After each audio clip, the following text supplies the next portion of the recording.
आदिवासींची 12,500 पदांची विशेष पदभरती करा, बिरसा फायटरची मागणी। आदिवासींची 12,500 पदांची विशेष पदभरती करा अशी मागणी बिरसा फायटर जिल्हा शाखा रत्नागिरीकडून मुख्यमंत्री देवेंद्र फडणवीस यांच्याकडे एका निवेदनाद्वारे करण्यात आले आहे। मागणीचे निवेदन तहसीलदार दापोली यांना देण्यात आले। यावेळी बिरसा फायटरचे राष्ट्रीय अध्यक्ष सुशीलकुमार पावरा, राज्य महिला प्रतिनिधी चंद्रभागा पवार, अमोल पावरा, दत्तात्रय वाघमारेसह असंख्य कार्यकर्ते उपस्थित होते। निवेदनात म्हटले आहे की आदिवासी समाजाच्या जातविषयक पदभरतीच्या घोषणा शासनाकडून वारंवार केल्या आहेत। विधिमंडळात ही पदभरतीच्या अनुषंगाने अनेकदा चर्चा झाली, आश्वासने देण्यात आली, मात्र 7 वर्षांनंतरही 12,500 पदांचा विशेष पदभरतीचे भिजत गोंगडे कायम आहे। त्यामुळे शासन पदभरती राबवणार तरी कधी, असा सवाल तरुणांकडून करण्यात येत आहे।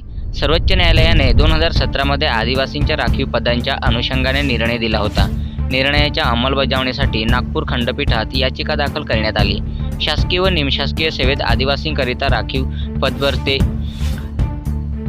असलेली पदे गैर आदिवासींनी खोटे जात प्रमाणपत्र सादर करून बळकावलेले प्रतिज्ञापत्र खुद्द शासनानेच न्यायालयात दिले होते।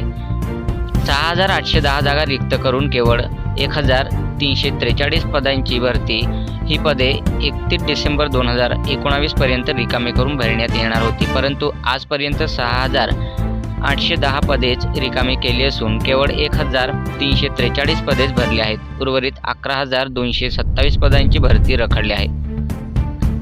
राज्यातील शासकीय, निमशासकीय, शासकीय उपक्रमातील संविधानिक संस्थांसह अनेक विभागातील जागा रिक्त आहेत। शासनाने 14 डिसेंबर 2022 रोजी शासन निर्णय निर्गमित करून गट 1 क व गट ड मधील पदे भरण्याची कार्यवाही 31 जुलै 2023 पर्यंत पूर्ण करण्याचे आणि शासन निर्णय निर्गमित झाल्यापासून 1 महिन्यात जाहिरात प्रसिद्ध करण्याचे निर्देश दिले होते। 2025 मध्ये सह्याद्री 3 अतिथीगृहावर मुख्यमंत्री देवेंद्र फडणवीस यांच्या अध्यक्षतेखाली बैठक होऊन 3 महिन्यात जाहिराती काढण्याची जबाबदारी सामान्य प्रशासनावर सोपवली होती। सदर हेडलाईन संपली तरीही विशेष पदभरती जाहिरातीची प्रतीक्षा कायम आहे।